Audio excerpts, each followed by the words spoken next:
안녕하세요. 자, 제7강 사회학 방법론을 시작하도록 하겠습니다.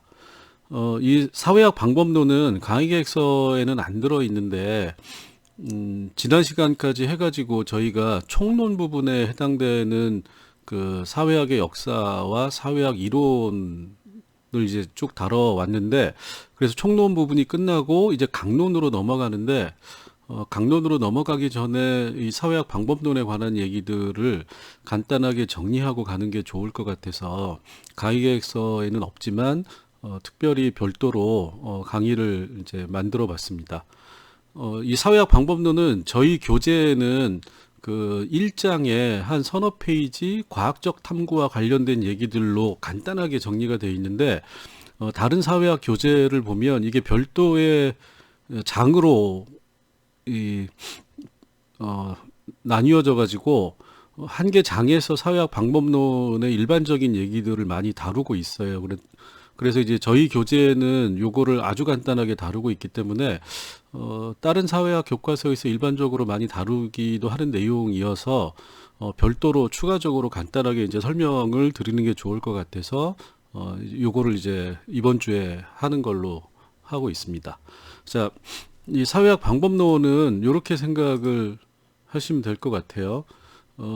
이거 이제 그 강의, 인간가사의 강의 첫 시간에 첫 주에 요 얘기를 잠깐 말씀을 드렸는데, 우리가 이제 요 부분을 여태까지 한 거거든요. 그래서, 사회학 요 개론에서 이 사회학사하고 사회학의 역사하고 사회학 이론, 고전 사회학 이론, 그 다음에 이제 현대 사회학 이론까지 해가지고 이 부분을 우리가 이제 일반적으로는 총론이라고 얘기를 해요.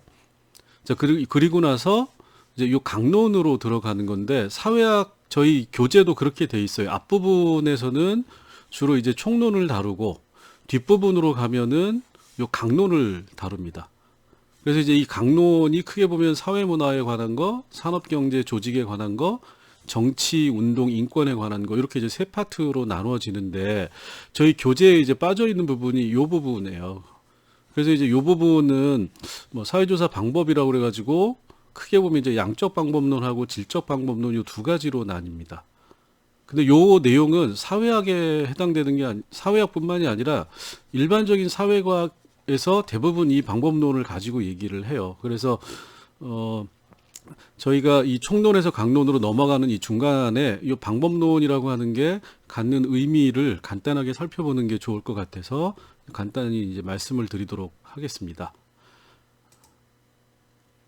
자, 이 사회학 방법론이라고 하는 거는 우리가 꼭 사회학뿐만이 아니라 우리가 일반적으로 사회과학이라고 생각을 하시면 돼요. 사회과학이라고 하는 게 결국은 무엇을 추구하느냐라고 하는 건데, 자, 우리가 사회라고 하는 거에 과학이라고 하는 말을 붙인 거잖아요. 그러면 여기에는 사회학뿐만이 아니라 경제학이나 정치학 또는 심리학, 그러니까 이제 기초사회과학이라고 하는 이런 학문들이 결국은 학문을 통해서 무엇을 추구하느냐라는 거예요. 그러면 우리가 여기 이제 요걸 이렇게 보시면 진선미라고 하는 얘기를 많이 쓰잖아요. 근데 우리가 이 진선미라고 하는 거를 놓고 얘기할 때 일반적으로 미보다 선, 그다음에 선보다는 진을 위에 있는 걸로 생각을 해요. 근데 이게 이제 사회학 방법론 관련해 가지고 미라고 하는 거는 우리가 이제 아름다울 미자를 쓰는 거잖아요. 결국은 우리의 일상적인 경험에서 우리가 매일 마주치는 거를, 즉 현상을 얘기를 하는 겁니다. 그러니까 겉으로 드러나는 거죠.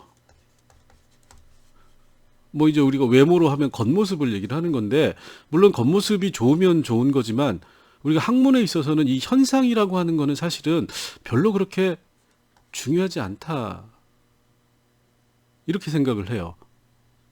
그러니까 중요하지 않다라기보다는 현상이라고 하는 게 꼭 어떤 사실을 얘기하지 않는다라고 보는 겁니다. 사실이 아니다라는 거죠. 자, 그래서 학문이라고 하는 거는 현상을 대상으로 하는 거예요.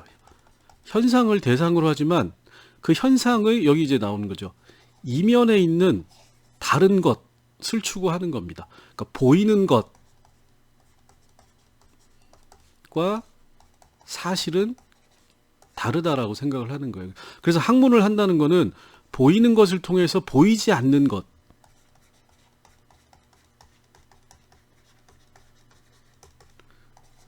요거를 밝혀내는 거.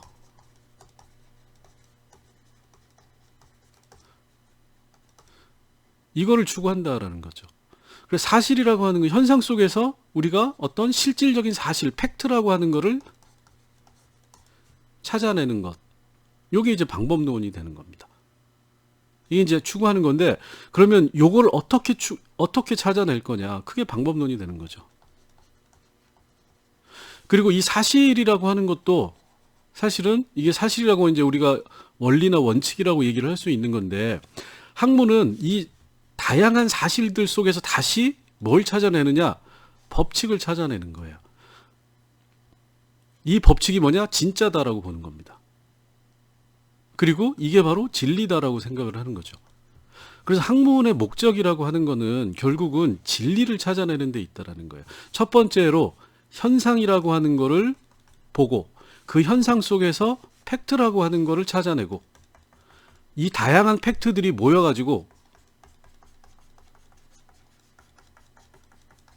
결국 뭐죠? 일정한 법칙이라고 하는 게 존재한다라고 하는 것을 우리가 사회과학은 전제를 하고 있는 겁니다. 그래서 사회에 대한 과학이라고 하는 말을 붙이는 거죠. 그러니까 진선미 중에서 결국은 뭐죠? 사회과학이라고 하는 거는 진이라고 하는 걸 추구하는 거고 이 진은 뭐냐? 법칙이다라는 거예요. 그러면 사회과학이 추구하는 진리는 사회 법칙이라고 하는 걸 기본적으로 추구한다. 그러니까 사람들이 모여가지고 일정한 행위를 하고 자, 이 행위라고 하는 게 모여서 관계가 되고 이 관계가 모여서 또 다시 뭐가 된다고 그랬죠? 구조가 된다고 그랬죠. 자, 그러면 이 행위와 관계와 구조라고 하는 것 속에 숨겨져 있는 사회적인 법칙을 찾아내는 것, 이 사회 법칙이 바로 진리다라고 보는 겁니다. 자, 그러면 사회학 방법론이라고 하는 거는 사회과학 방법론이라고 하는 거는 결국 뭐냐? 현상 속에서 우리가 진리를 어떻게 찾아낼 거냐? 이거에 진리를 찾아내는 방법이 있다라고 보는 거예요. 그리고 결국은 이 진리를 찾아내는 걸 우리가 과학적 방법이라고 보는 겁니다. 즉 사회학 방법론은 과학적 방법을 추구한다라는 거죠. 과학적인 방법을 통해서 현상 속에서 진리를 찾아내는 것, 이게 이제 방법론이 되는 겁니다. 그리고 과학적 방법은 한마디로 하면 결국 뭐죠? 현상 뒤에 숨어 있는 현상의 이면에 있는 본질을 찾아내는 것, 이 본질이 뭐냐? 진리다라고 보는 거죠. 그래서 지난번에 저희가 이제 그 사회학적 상상력이라고 하는 것도 일종의 방법론이라고 생각을 하시면 돼요. 상상력. 자, 현상이라고 하는 것, 축구라고 하는 경기. 자, 축구라고 하는 경기 이면에는 뭐죠? 뭐가 숨어져 있는 거죠? 자본의 논리.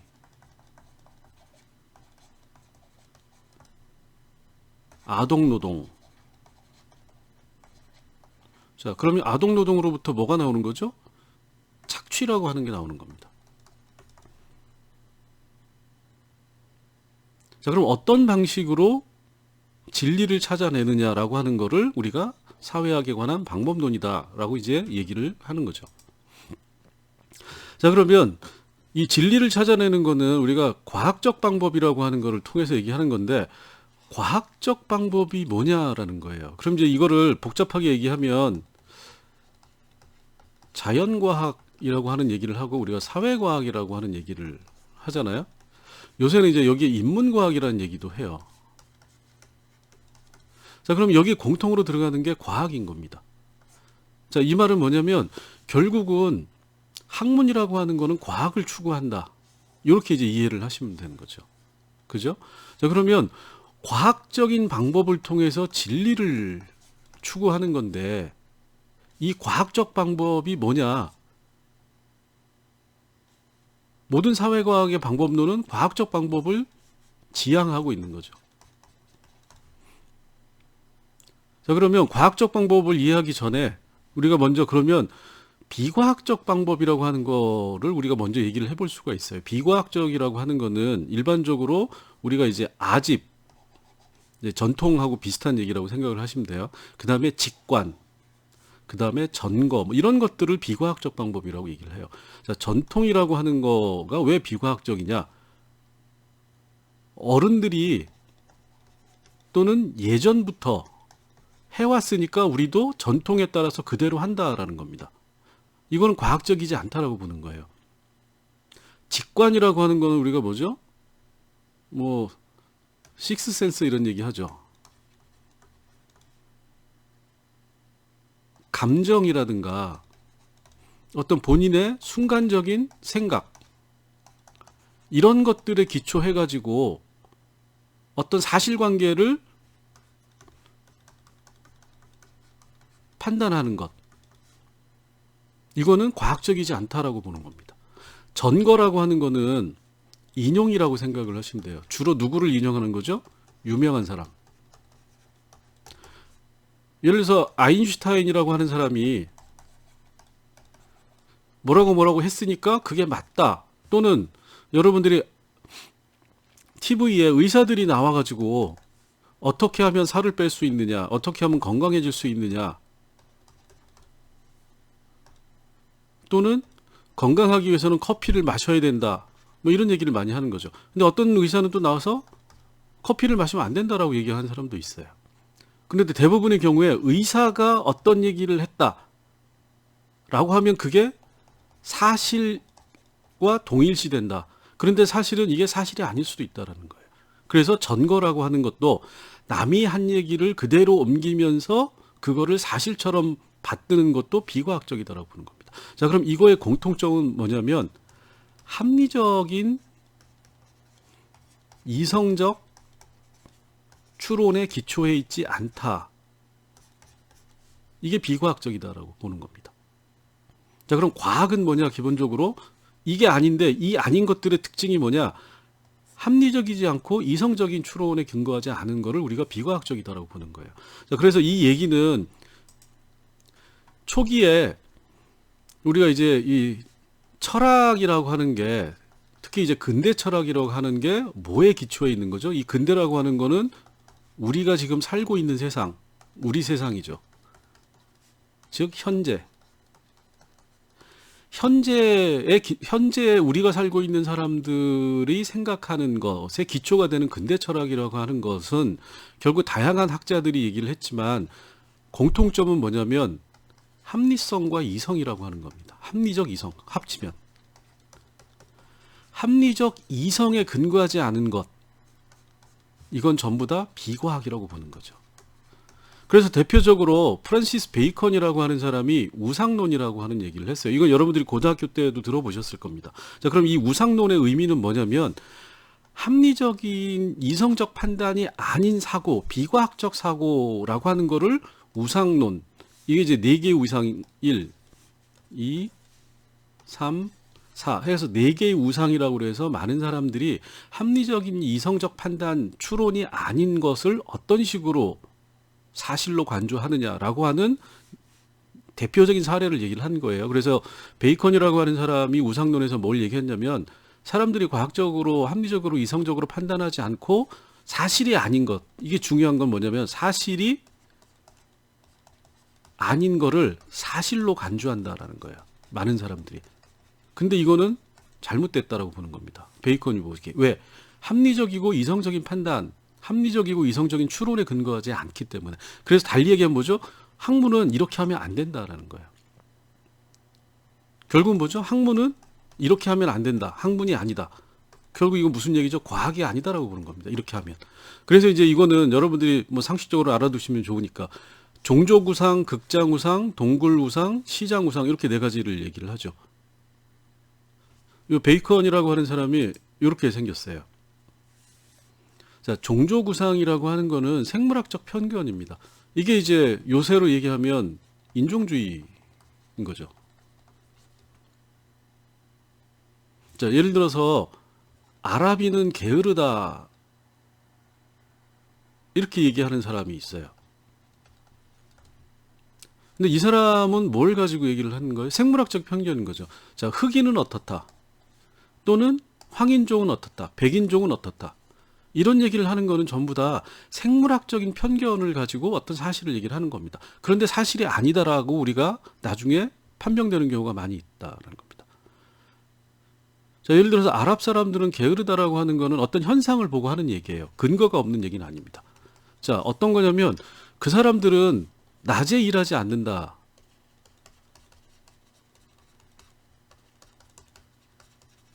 자, 그럼 여기서 이제 결론을 나는 거죠. 그래서 게으르다. 근데 우리가 다른 한편으로 생각을 해보세요. 아랍이라고 하는 거는 중동 지역에 있어요. 그죠? 중동 지역은 굉장히 덥습니다. 온도가 높아요. 여러분들이 여기 이제 대구 경북 지역이니까 한여름에 40도 이상 되는 온도면 일을 하기 싫은 거죠. 공부도 안 하죠. 그래서 저희도 뭐를 하는 거죠? 방학을 하는 겁니다. 여름에는. 그러니까 그 사람들이 게을러서 일을 안 하는 게 아니라 기후 요인으로 인해 가지고 날씨가 더울 때 일을 하는 거는 효율이 떨어진다라고 보는 거죠. 그래서 일을 안 해요. 예를 들어 남유럽에 가면 피에스타라고 하는 게 있죠. 그거 뭐죠? 낮잠 자는 겁니다. 1시부터 3시까지 굉장히 많은 가게가 문을 다 닫아요. 전부 다 안에서 문 닫고 잠을 잡니다. 낮잠을. 왜? 더우니까. 남유럽은 상당히 더워요. 자, 근데 이런 기후적인 요인이 작용해서 일을 하지 않는다라고 하는 거를 인종적인 아랍 사람들이니까 흑인이니까 뭐 이런 식으로 판단하는 거는 편견이다라고 보는 겁니다. 근데 많은 사람들이 이런 걸 사실로 받아들인다라는 거예요. 자, 그 다음에 극장이라고 하는 건 조금 전에 말씀드렸듯이 극장구상이라고 하는 거는 권위나 전통에 의해 가지고 세계적인 대석학이 무슨 얘기를 했으니까 그거는 진리다라고 하는 거는 택도 없는 얘기인 거죠. 그 사람이 한 얘기가 결국 뭐죠? 맞을 수도 있고 아닐 수도 있다라는 거예요. 자, 그러면 이 사람이 한 얘기를 더 주의 깊게 들을 수는 있어요. 하지만 그거에 대해서는 합리적이고 우리가 사회학적 상상력이니까 비판적으로 판단을 해봐야 되는 겁니다. 그 말이 맞는지 안 맞는지.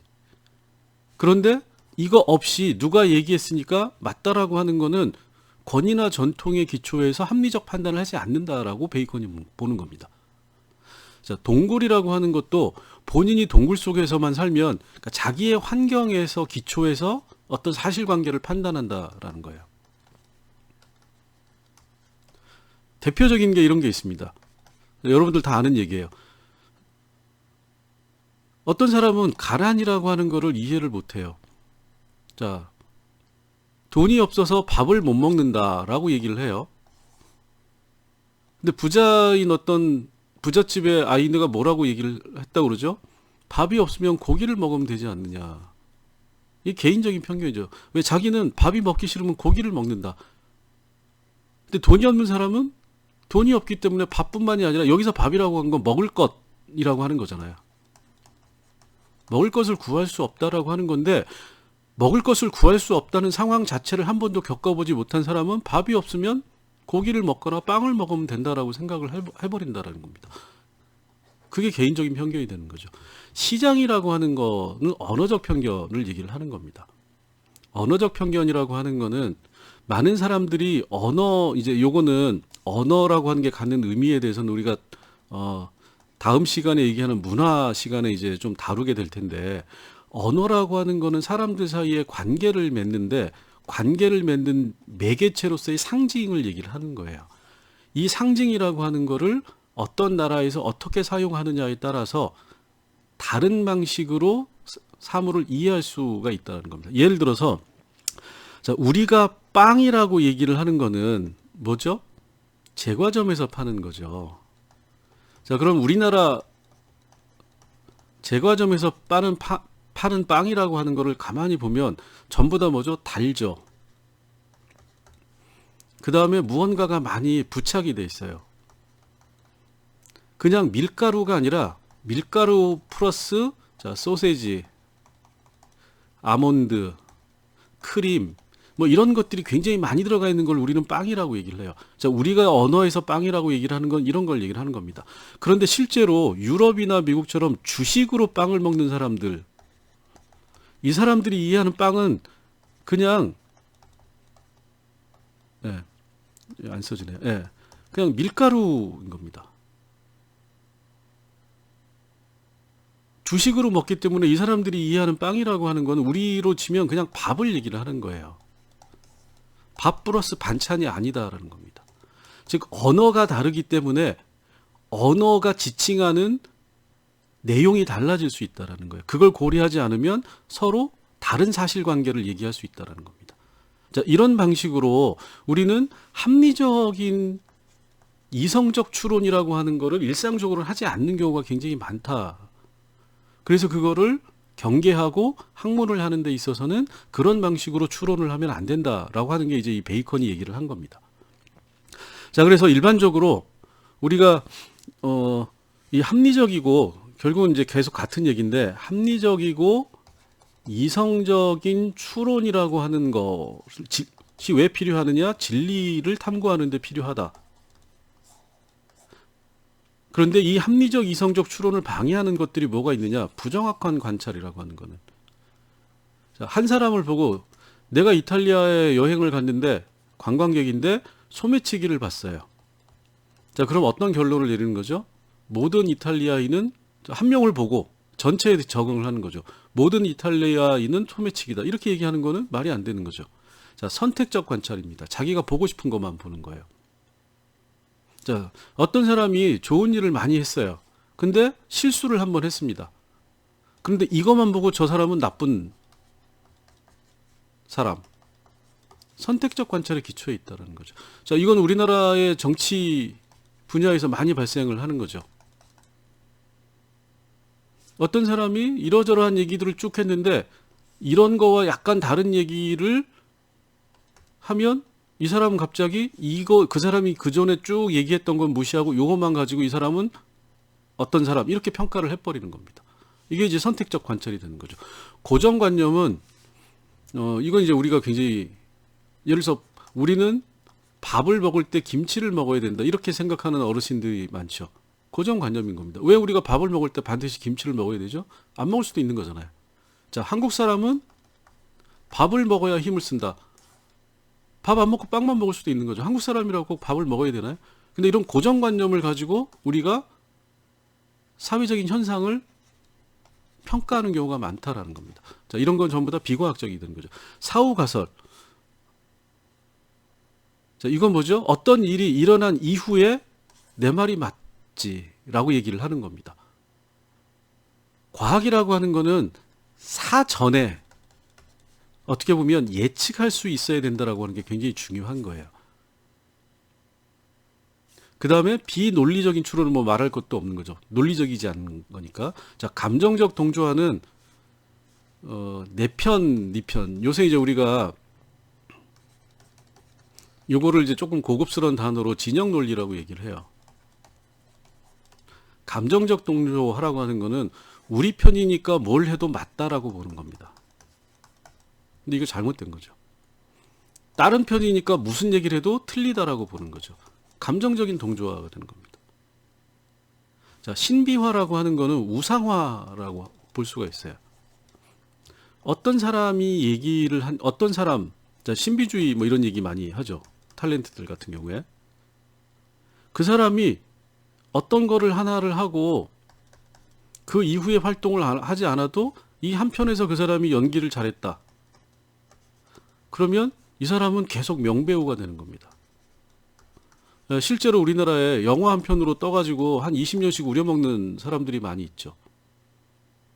이게 이제 신비화가 되는 겁니다. 뭐 꼭 탤런트만 그런 게 아니라 기업가라든가 뭐 이런 사람들도 성공한 거 하나를 우려먹는 사람들이 많아요. 별 볼 거 없는데. 이런 것들이 전부 다 비과학적 방법이다. 이제 우리는 이렇게 얘기를 하는 겁니다. 자, 그 앞에 거는 우리가 이제 일반적인 얘기고 여기서는 뭐냐면 이 사회 과학적인 방법론이라고 하는 이 추론의 과정에서 발생하는 오류를 우리가 이제 가장 일반적인 거를 크게 두 가지로 얘기를 해요. 첫 번째가 생태학적 오류라고 하는 게 있어요. 두 번째가 개인주의적인 오류라고 하는 게 있습니다. 자, 생태학적 오류라고 하는 거는 집단 분석의 결과를 개인에게 적용하는 거고, 개인주의적 오류라고 하는 거는 개인에 대한 분석의 결과를 집단이나 사회에 적용하는 것. 이렇게 이제 이해를 하시면 돼요. 자, 이거는 뭐냐면 여러분이 멀리서 산에 올라갔다고 봅시다. 산의 꼭대기에서 옆산을 보니까 옆산이 전부 다 단풍이 들어가지고 불구죽죽해요. 자, 그럼 뭐라고 얘기하죠? 야, 저 산에 있는 나무는 다 빨개라고 보는 겁니다. 자, 그런데 여러분들이 산을 내려오다가 이 옆산에 가가지고 보면 실제로는 빨간 게 많이 있겠지만 여전히 파란 또는 녹색의 나무들도 이 안에 있을 수가 있다라는 거예요. 실제로 있고. 자, 근데 뭐죠? 그러면 실제로는 빨간 거와 파란 거, 다만 빨간 게 더 많이 있어서 멀리서 보면 이 산이 빨개 보이는 것 뿐인데, 많은 사람들이 여기서 보니까 저 산은 빨가니까 모든 나무는 다 빨갛다라는 겁니다. 이렇게 판단을 한다라는 거예요. 즉, 집단을 분석을 하는 거는 이 집단 내에 있는 개인의 다양성이 존재할 수 있다라는 거예요. 우리가 평균이라고 하는 걸 생각하면 비슷할 거예요. 평균이라고 하는 거는 전체를 얘기를 하는 거잖아요. 평균이 예를 들어서 국어 점수 평균이 80점이다 라고 얘기를 하면 성적이 좋네라고 얘기하지만, 자, 여기 30명이 있으면 20명은 100점이고 10명은 20점일 수도 있다라는 거예요. 그럼 이 20점은 뭐죠? 10명은 20점이니까 점수가 좋지 않은 거죠.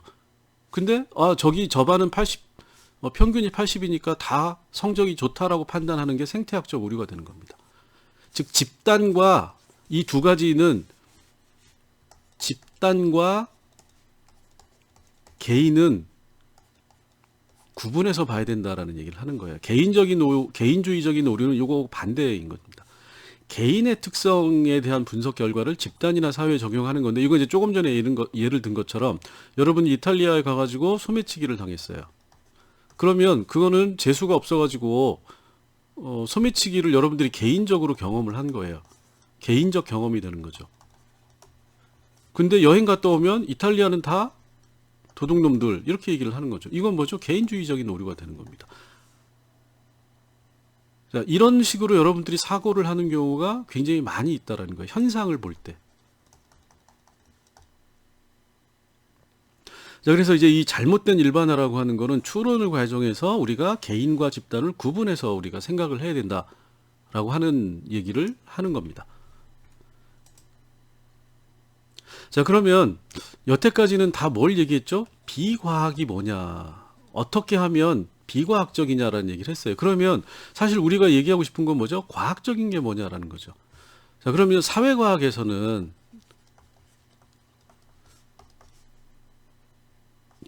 자연과학하고 마찬가지로 똑같은 과학이니까 공통점이 있을 거잖아요.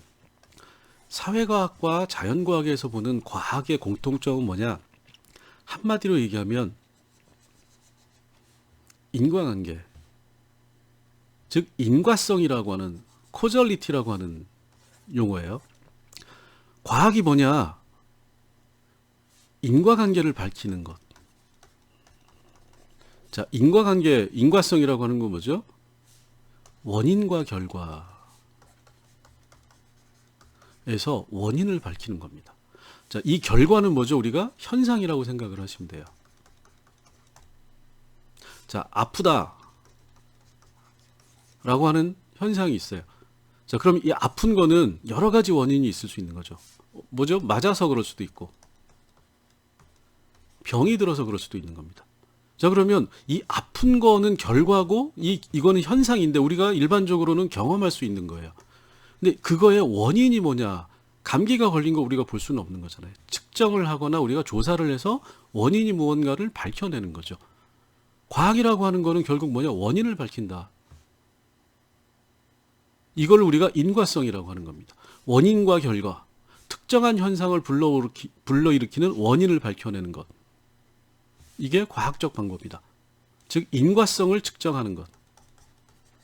자, 그러면 이 과학적 방법의 특징은 뭐냐면 이 인과관계인데, 이 인과성이라고 하는 걸 밝히기 위해서는 과학적 방법이 어떻게 해야 되느냐, 다음에 5가지를 우리가 일반적으로 얘기를 해요. 첫 번째로는 개방성이다라는 겁니다.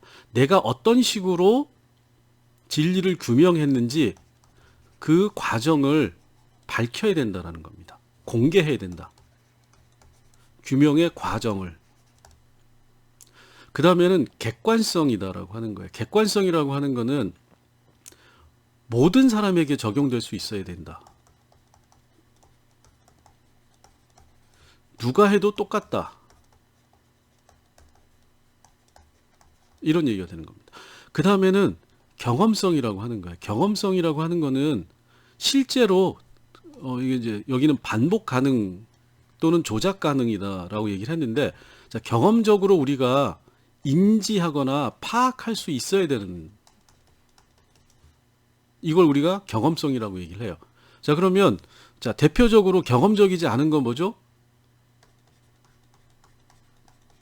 신은 예를 들어서 전지전능이다, 이런 얘기를 할 수가 있어요. 그죠? 이거는 신이라고 하는 거는 우리가 경험적으로 조작하는 건 만날 수도 없고 인지할 수도 없고 파악할 수도 없는 존재, 이걸 우리가 초월적 존재다라고 얘기를 하죠. 이성적인 범위를 넘어서 있는. 자, 그래서 과학은 이런 대상은 다루지 않는다라는 거예요. 그래서 우리가 철학을, 많은 경우에는 철학은 과학적 대상과 비과학적 대상이 같이 들어가 있는 겁니다. 자, 그 다음에는 체계성, 탐구, 규명의 과정이 일정한 규칙과 절차에 의해서 이루어져야 된다. 이걸 우리가 체계성이라고 얘기를 해요. 그 다음에 예측성이라고 하는, 아까 이제 사후가 아니고 사전이라고 얘기를 하는 거잖아요.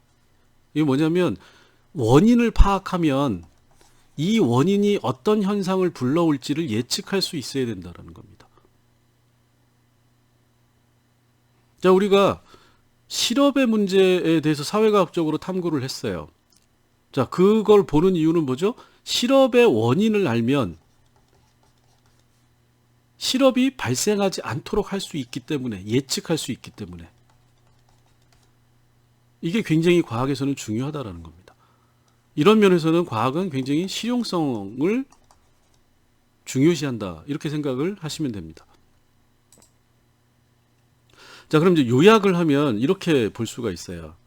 자, 첫 번째, 학문이라고 하는 거는 진리, 법칙을 탐구하는 거고, 진리를 탐구하기 위해서, 법칙을 탐구하기 위해서 우리가 과학적 방법을 얘기를 하고, 과학적 방법을 활용하고, 이거를 우리가 방법론이라고 얘기를 한다. 그리고 이거는 사회학뿐만이 아니라 사회과학 일반에서 이런 방법론을 활용하고 있다라는 겁니다. 자, 그러면 과학적 방법은 결국 뭐냐? 인과관계, 원인과 결과를 밝혀내는 것이다. 그래서 사회과학에서는 인과관계를 규명하기 위해서 과학적 방법을 활용하고 있고,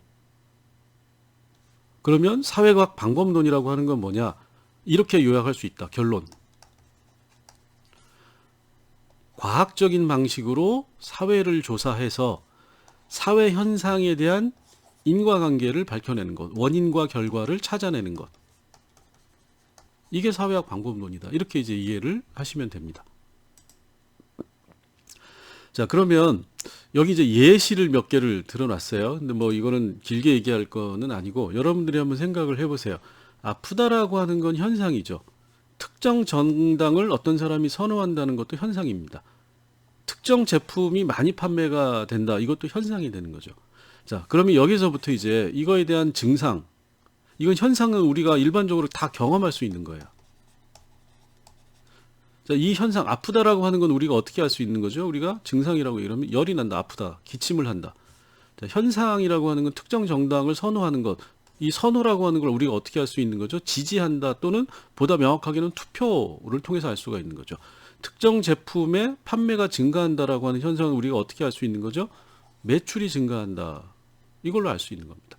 자, 그럼 이거에 대해서 이제 진단을 하는 거예요. 진단이라고 하는 거는 원인을 규명하는 겁니다. 이거 뭐죠? Y가 되는 거죠. 왜 아플까? 자, 그 다음에 여기서는 뭐죠? 특정 정당을 왜 선호할까? 자, 제품에 있어서는 뭐죠? 왜 그 물건을, 그 상품을 구매할까라는 겁니다. 자, 그래서 진단을 통해 가지고 자, 원인을 규명했더니 기침을 한다. 이게 원인이다. 그럼 어떻게 되죠? 치료가 되는 거죠. 대응을 할 수 있다라는 겁니다. 자, 현상에 대한 통제. 그건 뭐죠? 감기약을 처방하는 거죠. 자, 정책을 선호하는데 자, 어떤 정당을 선호하고 그 그 정당에 투표를 많이 하더라. 그래서 왜 그런지를 원인을 규명을 해봤더니 정책에 따라서 특정 정당의 선호가 달라지더라라고 진단이 되면 자, 치료가 뭐죠? 정책을 강화해서 지지를 확보한다. 이렇게 되는 겁니다. 자, 진단도 매출이 증가했는데 시장 조사를 해보니까 소비자의 궁여, 이 특정 상품이 소비자의 선호를 반영하고 있더라. 예를 들어서 자동차의 경우에 뭐 그냥 간단하게 예를 들어서 자율주행이라고 하는 거를 소비자들이 선호하더라. 그래서 이게 달려져 있는 차를 사더라. 자, 그러면 어떻게 되죠? 치료라고 하는 거는 소비자의 선호, 자율주행을 제품 생산에 반영하면 자, 그럼 결과가 어떻게 되죠? 이게 원인이 되니까 판매가 증가한다. 이렇게 되는 거죠. 새로운 현상을 만들어낼 수 있다는 겁니다. 이게 사회학 방법론에 있어서 과학적 방법이 왜 중요하느냐라는 거예요. 즉 증상과 현상으로부터 진단, 여기까지가 방법론이 되는 거죠.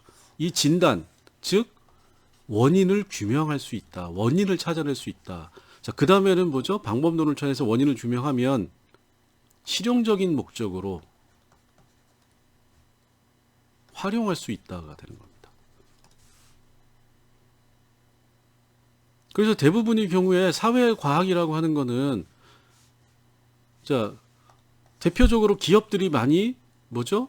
마케팅에서 활용을 하고 있는 거죠. 제품 개발에, 정책 개발에. 다양한 방법론들을 활용해서 증상을 통해서 진단을 하려고 하는 노력들을 한다. 그래서 사회학 방법론이 중요하다라고 볼 수가 있는 겁니다. 자, 그러면 크게 보면 이 사회학 방법론은 이 부분은 깊게 들어가면은 내용이 많아지니까 사회학 개론 수준에서 입문 수준에서 간단하게만 이제 말씀을 드리면 크게 보면 양적 방법론이라고 하는 게 있고 두 번째로 질적 방법론이라고 하는 게 있습니다. 우리가 이제 이거를 정량적 방법이라고도 얘기를 하고 이거를 우리가 정성적 방법이라고도 얘기를 해요. 그래서 요거를 퀀터터티브라고 얘기를 하고 이건 퀄리터티브 이렇게 얘기를 합니다. 자, 그래서 이 사회학 방법론은 크게 보면 양적 방법론이 하나가 있고 두 번째는 질적 방법론이 있어요. 자, 그런데 갈수록 이 양적 방법론의 중요성이 높아지고 있다라는 겁니다. 그렇다고 해서 질적 방법론이 중요하지 않다가 아니고 훨씬 더 양적 방법론을 많이 활용하고 있다. 요새 뭐 얘기 많이 되는 빅데이터 이런 데이터자가 들어가는 거의 대부분은 양적 방법론을 얘기를 하는 거다라고 생각을 하시면 됩니다. 자, 그래서 이 관련 이론은 우리가 이제 사회학 이론 할 때 말씀을 드린 것 같은데 주로 이제 구조기능주의나 경험주의, 논리실증주의가 철학적으로 다 비슷한 이론적 경향에 속해요. 자, 이거 뭐죠? 경험적으로 측정 가능한, 실제로 증명할 수 있는 것만 사회과학의 대상이 된다. 이렇게 보는 겁니다. 그게 이제 논리실증주의고 구조기능주의는 그런 방법론의 기초에 있고, 이 경험주의와 논리실증주의는 거의 비슷한 거다라고 보시면 돼요. 자, 반면에 질적방법론은 민속학, 현상학, 해석학, 근거이론, 상징적 상호작용론. 그래서 우리가 이제 그 베버의 이해사회학이라고 하는 걸 말씀을 드렸잖아요. 예, 이해사회학. 이런 것들이 전부 다 질적방법론의 기초에 있는 문화적인 해석을 중요시 하는 겁니다. 상징적 상호작용도 상징을 동반해서, 상징을 매개로 해서 사람들이 관계를 맺는 상호작용을 하는데, 이 이론 상징적 상호작용에서 중요한 건 결국 뭐냐 그러면 이 상징이 어떤 의미를 가지고 있는가를 해석하는 게 중요해진다는 겁니다. 이 경우에는 질적방법론을 주로 활용을 한다라는 거예요. 자, 분석의 과정은 연역적인, 그래서 이제 디덕티브라고 우리가 얘기를 하고, 귀납이라고 하는 거는 인덕티브라고 이제 얘기를 하는데, 연역이라고 하는 거는 이론에서 이론을 먼저 세우고 그 다음에 현상을 검증을 하는 겁니다. 귀납이라고 하는 거는 현상을 먼저 보고 이 현상으로부터 이론을 끌어내는 거를 얘기를 해요. 방법론이 정반대가 되는 거죠. 자, 획득할 수 있는 정보는 굉장히 이제 수량적으로, 계량적으로, 자, 이거 무슨 얘기죠? 숫자로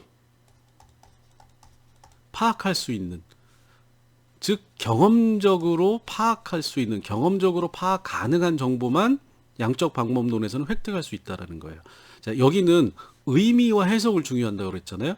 의미와 상징 정보, 이거는 계량적이지 않다, 숫자가 아니다, 그걸 우리가 정성적이다라고 얘기를 하는 겁니다. 자, 이것도 반대적인 거죠.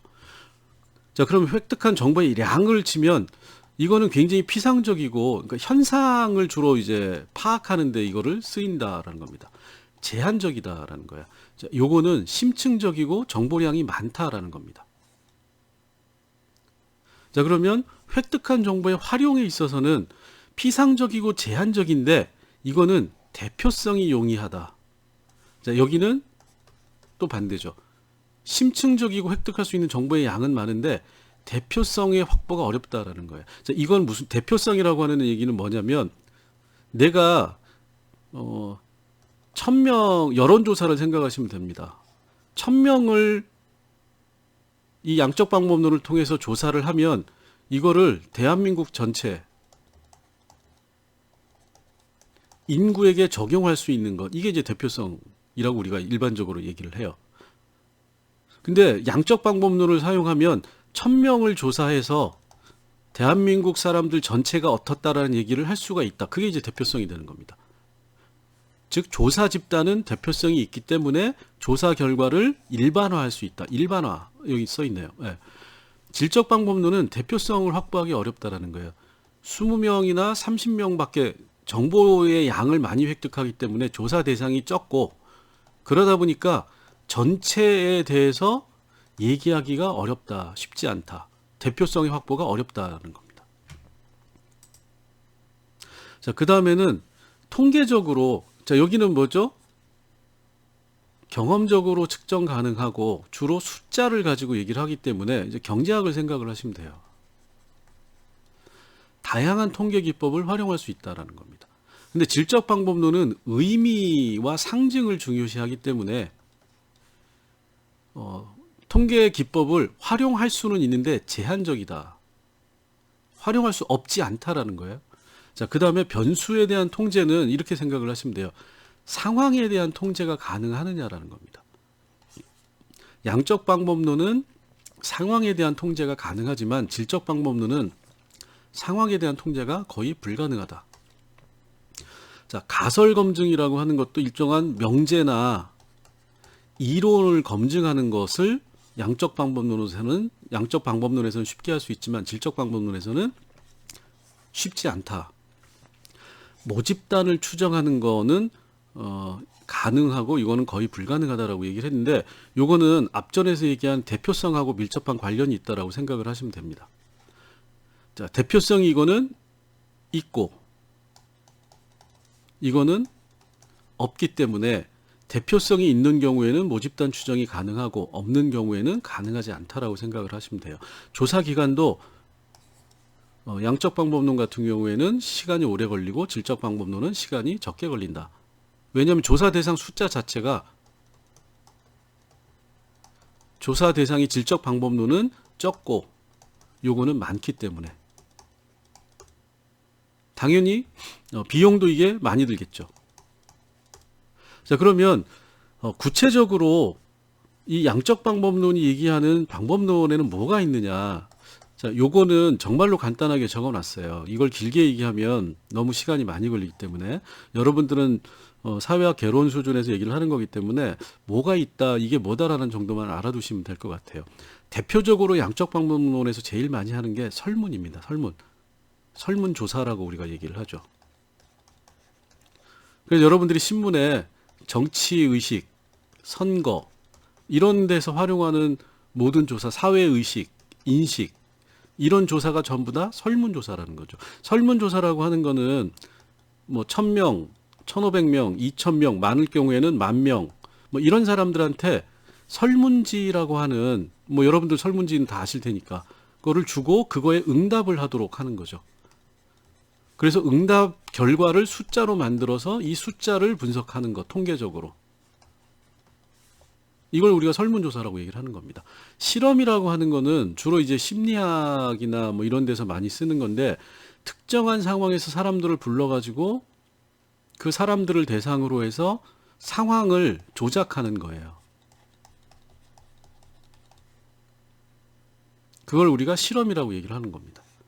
그 다음에 이제 욕구조사는 요거는 이제 주로 사회복지학에서 또는 이제 정책이나 행정학에서 많이 쓰는 건데, 이 설문, 그러니까 정책의 대상이 되는 사람들의 니즈를 파악하기 위해서 하는 조사다. 근데 이것도 결국은 설문조사다라고 생각을 하시면 됩니다. 요게 이제 대표적인 양적 방법론이고, 그래서 양적 방법론은 거의 대부분이 설문조사입니다. 이게 거의 한 90% 정도 돼요. 그 다음에 이제 질적 방법론의 대표적인 방법론 유형을 보면 면접이 있습니다. 면접도 그냥 면접이 아니라 심층 면접이라고 하는 거예요. 자, 심층 면접은 여러분들이 어떻게 생각하시면 되냐면, 9시 뉴스데스크 같은 데 보면 어떤 사람을 불러가지고 앵커가 1대1로 질문을 하고 답을 듣는 경우가 있어요. 그걸 우리가 일종의 심층 면접이라고 생각을 하시면 됩니다. 그 다음에 이제 이 참여 관찰이라고 하는 게 있어요. 참여 관찰은 이 민속학이나 인류학에서 많이 쓰는 방법인데, 내가 조사 대상이 되는 집단의 일원으로 참여를 하는 겁니다. 그래서 내가 어떤 예를 들어서 모계사회라고 하는, 모계사회를 유지하고 있는 부족에 대해서 연구를 한다, 조사를 한다 그러면 그 부족에 가가지고 6개월, 뭐 심지어는 3년 뭐 이렇게 해서 그 사람들하고 같이 생활을 하는 거예요. 생활을 하면서 이 사람들이 어떤 방식으로 모계사회를 이루고 유지시켜 가는지를 보는 겁니다. 간단하게. 이게 보는 게 뭐죠? 이게 관찰인 거죠. 근데 이제 여기에는 참여적 관찰이라고 하는 게 있고, 또는 비참여적 관찰이라고 하는 게 있어요. 근데 뭐 이거는 여러분들이 뭐 알아두셔도 되고 뭐 몰라도 그만일 것 같은데, 간단히 설명을 드리면 참여적 관찰은 내가 그 집단의 구성원이 직접 되는 겁니다. 똑같이 그 사람들하고 사는 거예요. 비참여적 관찰은 여러분들이 다큐멘터리 보시면 카메라 들고 제3자의 입장에서 그 사람들을 보는 거를 우리가 비참여적 관찰이라고 하는 겁니다. 나는 그 구성원이 아니고 구성원이 아닌 입장에서 집단의 밖에서 다만 그 집단의 사람들을 보는 거죠. 주로 이제 이거를 우리가 동물과 관련해서 보면 그 동물 다큐멘터리 같은 경우가 대표적인 비참여 관찰이라고 생각을 하시면 돼요. 참여적 관찰은 예를 들어서 내가 어떤 공장에서 노동자들의 삶을 본다 그러면 이 사람들한테 알리지 않고 공장에 노동자로 취직을 하는 겁니다. 그래서 그 사람들하고 똑같이 일을 하면서 자기도 노동자인 생활을 하면서 그 사람들이 어떻게 살아가고 있는지를 보는, 이게 이제 참여적 관찰, 이렇게 얘기를 하는 겁니다. 자, 그래서 이 질적 방법론은 이 중에서는 가장 많이 쓰는 게 심층 면접이라고 하는 걸 가장 많이 써요. 그래서 우리가 일반적으로 이제 사회과학 방법론 또는 사회과학 조사 방법론, 사회 조사 방법론 이런 거를 할 때는 설문과 이 면접이라고 하는 두 가지를 중심으로 해서 방법론을 이제 배우게 되는 겁니다. 자, 마지막으로 아까 이제 귀납과 연역이라고 하는 걸 설명을 드렸는데 결국은 이 두 가지 방법이 있어요. 양적 방법론이든 질적 방법론이든 이 두 가지를 많이 뭐 다 같이 활용할 수 있는데 일반적으로 귀납이라고 하는 거는 뭘 얘기했죠? 어떤 현상이라고 하는 게 있으면 현상에 대한 관찰 조사를 먼저 하고 그 다음에 그거를 경험적 일반화를 통해서 이론을 만들어가는 것, 이게 이제 귀납이 되는 겁니다. 경험적인 현상을 먼저 보고 거기에서 현상을 일반화시키고, 자, 이렇게 하는 거죠. 사람들을 보니까 A라는 사람이 있고 B라는 사람이 있고 C라는 사람이 있고 D라는 사람이 있어요. 자, A라는 사람을 관찰을 했더니 죽어요. 일정한 시간이 지나면. B라는 사람을 관찰을 했더니 일정한 시간이 지나니까 죽어요. 너무 무지막지한 얘기인가요? 자, C라는 사람을 관찰을 했더니 이 사람도 죽어요. D라는 사람을 관찰했더니 이 사람도 죽어요. 뭐 물론 나이는 이 사람은 29에 죽고 이 사람은 39세에 죽고 이 사람은 49세에 죽고 이 사람은 59세에 죽고. 자, 그러면 귀납법이라고 하는 거는 A라는 사람을 관찰하고 조사했더니 B라는 사람을 봤더니 다 죽더라. 경험적인 일반화. 그래서 이론으로 모든 인간은 사망한다. 이렇게 이론을 만들어내는 게 귀납법이 되는 겁니다. 자, 연역은 이거하고 반대예요. 여기서부터 출발을 하는 겁니다. 인간은 죽는다 라고 하는 이론을 만들어 놓고 이 이론의 기초에서 A라는 사람을 보는 거예요. 이게 가설이 되는 거죠. 검증되기 전에. 자, B라는 사람을 보는 거예요. C라는 사람을 보는 거예요. D라는 사람을 보는 겁니다. 그러니까 A라는 사람을 봤더니 A도 죽고 B도 죽고 C도 죽고 D도 죽고. 그럼 이 이론이 맞았다가 되는 거죠. 이걸 이제 연역이라고 우리가 얘기를 하는 겁니다. 그래서 현상이라고 하는 거를 놓고 결국은 우리가 이거를 현상을 먼저 보고 이론을 만들어내느냐, 학문적으로 법칙을 만들어내느냐, 이론을 이제 우리가 법칙이라고 생각을 하시면 돼요. 아니면 법칙을 먼저 가설의 형태로 이렇게 만들어 놓고 이거에 기초해서 현상을 관찰하느냐, 두 가지 방법을 다 쓸 수 있다. 그런데 일반적으로 양적 방법론이라고 하는 거는 귀납법을 주로 사용한다라는 거예요.